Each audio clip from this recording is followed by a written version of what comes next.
If you humbly devote yourself to prayer, even you may receive the blessing of the goddess. It was blue.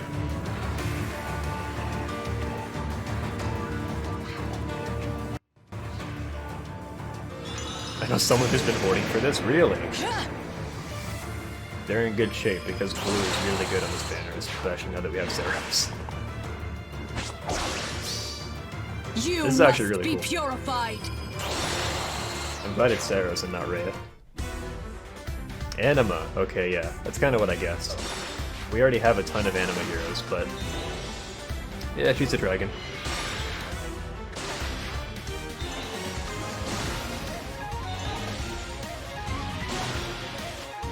She's the Immaculate One, of course.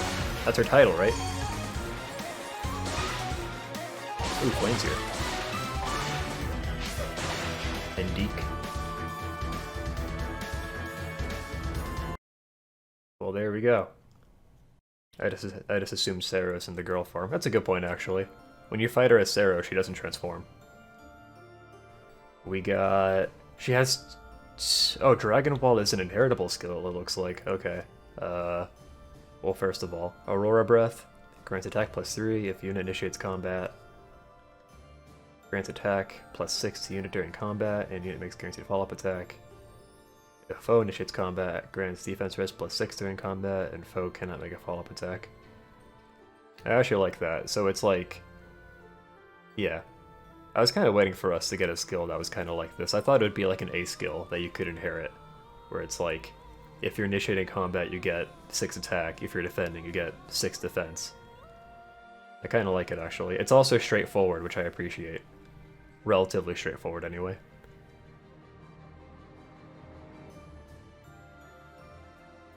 And yeah, Athos is in a weird spot, where like he could be either one. Oh yeah, do we know what stat she gives? So she's one of these newfangled, Generation 2 mythics. So she gives attack. And then you also, if you deploy her, you get to run 7 units on Anima. No, it's not 2 perf skills. It's Dragon Ball is inheritable, yeah. Oh no! If units res greater than foes res, reduces damage from attacks during combat by percentage equals different. So it's just... it's damage reduction, but for res, and I'm guessing it's exclusive to dragons. That's cool, I guess? I just can't help but think of the implications where the dragons in Arena that are already impossible to kill just become even more impossible to kill. All I'm saying is, time for Sothis to go nuts. Yeah, I was just gonna say, Brave Micaiah with Mystic Boost, like, stonks for that just went up considerably, I feel like. Because Micaiah can beat them in res no problem. Mystic Boost Brave Micaiah stonks. I'm here for it. What if Brave Micaiah's Refine that she gets next year is like, just gives her dragon effectiveness, just cause fuck it, why not? Anyway. Dragon Ball is a pretty big deal. Wings of Light. Grants blah +2 +X to ally mythic heroes during combat in turns 1 through 5. Oh. Effect only active if team includes 3 or fewer mythic heroes, including unit. I appreciate the limitation, because there are people who run like full like quad mythic teams on defense, and they'll like quadruple bless their their defense team. Wings of Light, I don't know. +X. Oh, so it goes up with the turn number to ally mythic heroes during combat in turns 1 through 5. So like, okay, so she's a mythic who buffs mythics. Yeah, I think it is neat, and it's not really like, it's easy to remember too, because it's not based on like positioning or anything. It's literally just any mythic on the map. Any defense mythic gets it. Although, this could be interpreted as actually being active on like if for some reason you ran Seiros on offense, then she would be granting that buff to your other mythic heroes on offense. What's interesting about Wings of Light is that, like, I think the way the meta's going on AR defense is that, like, I think at this point the best teams objectively are, like, the Cav team setups that basically force you to act on the first turn. And this kind of doesn't fit into that super well because, like, the buff isn't that significant on the first turn. So that's kind of interesting. Maybe this is encouraging other, you know, defense setups besides just Cav line. Well, that's Seiros. She's pretty good. I like her, honestly. With every defense mythic, it's kind of a shame because you can't use them very often in player control, but some people like building defense teams too, so there you go. I kind of want her, honestly, just so that I can have the the 7th deployment slot for my defense team on Anima. I don't think I have anybody who I'd give Dragon Ball to. I don't think Tiki, I don't think adult Tiki can use that at all. So, yeah. It's kind of an awkward B skill, because, like, it's good specifically on dragons that probably have high speed, right? Because otherwise you would want their B skill to be, like, Quick Riposte or Dragon's Ire. So there aren't actually that many dragons that really want Dragon Ball, I feel like. The Grimas, I guess, want it. Actually, no, because Grima, the newest Grima, has low speed, and she comes with Dragon's Ire, I think.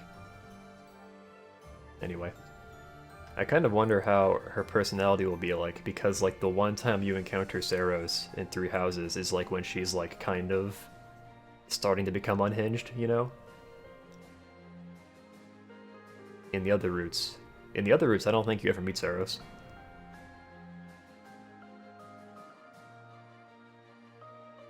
So yeah, blue is obviously really good. Got Seiros, Dimitri, and Julia. Gray, you got Alm, Air, and Flame. That's also really good. Yeah, like Numberette said, the worst you can do is Air. Even though, actually, I would say Alm might be worse, because at least with Air, like, Mythic merges are always good no matter what. That's, like, the main thing holding me back on scoring high in Aether rates at this point, is just not having any Mythic merges. No, Slush, don't go vote for Gatekeeper. Don't influence his young mind. Slushy, go look up Choose Your Legends and scroll through the 600 characters and choose your favorite. Green has Thracer, Yune, and Deke. Green's kind of bleh, actually. I guess more Mythic merges is good, like I said, but Deke is kind of whatever. He has close defense 4, which is a good meme. I actually really like Seiros' perf because usually with, like, all units, basically, there's, like, you either player phase them or enemy phase them, and that's just how you beat them. Like, a lot of the enemy phase units you can just beat by enemy phasing them. Her hair is more yellow than usual. Let's investigate this. I actually agree, now that you mention it, yeah. Well, I don't know if she's blonde. You're right, though, she's supposed to have green hair. Yeah, that's weird, it's like washed out.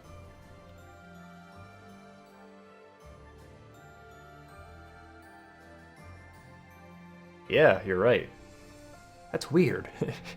It's not even like just the lighting, it's like it's just straight up not the right color. I wonder why that is. It's almost like off-model.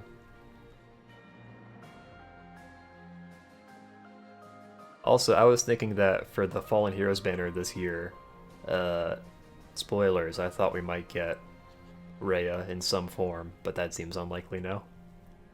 That wasn't a very good spoiler warning, I'm sorry. But yeah, if you played all the routes, then you know what I'm talking about. Yeah, pretty good banner. I think red's kind of tame, right? You got like Roy, Lif, and who else is there? Catherine, that's right. Actually, red's okay. It's not even that bad. Catherine's fodder is really good. Yeah, for the Fallen banner this year, I don't really know what to expect anymore. I thought Rhea was kind of a shoo-in, but Not so much now. Whether or not I'm gonna pull for her, probably not, because I'm too afraid that the next legendary will be Micaiah. There we go. This is the schedule tracker from the subreddit. So yeah, we're in January. February, we get a new legendary, and it'll either be green or gray. I would guess green. Just because there's like a relatively recent mythic on there. But yeah, I mean, I really can't. It could be either one. And as for who it is, I have no idea, because we don't have any like axe units left that can be legendaries. Not that I can think of anyway, unless they give like Camilla an axe and make her a legendary.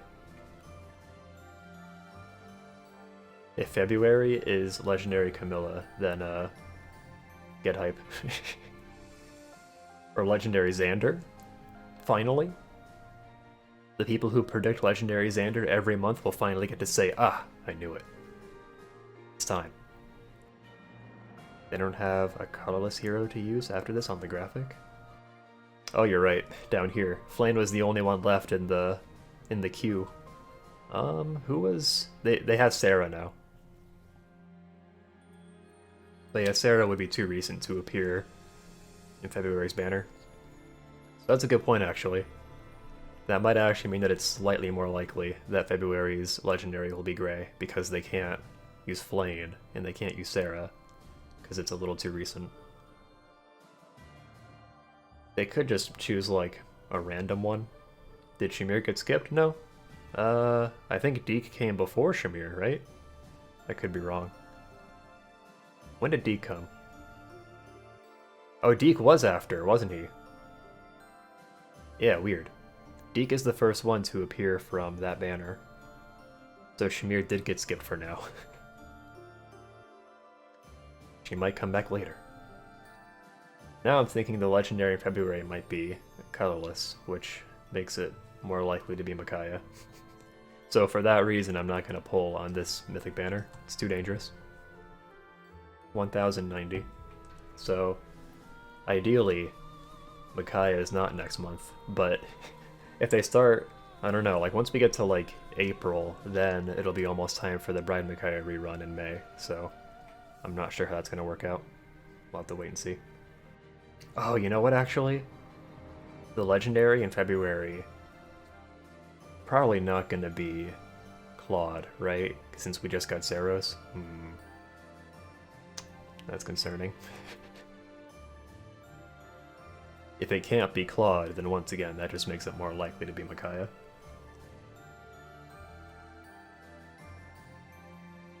And honestly, if she's on green, that's a little better, because I can use Triandra and Hell. If she's on colorless, that's a... I guess that's not bad. Yeah, these are actually pretty good too. I just don't like Milla as much as I like the other light mythics. It kind of feels like the next legendary has to be Micaiah now, so I'm concerned. Oh well. I'm gonna end the stream now. Thanks for hanging out, guys. I appreciate it. We'll be back very soon, hopefully, for the end of Pokemon Coliseum. And then we'll be back early next week for the anniversary Fae channel. Have a good night.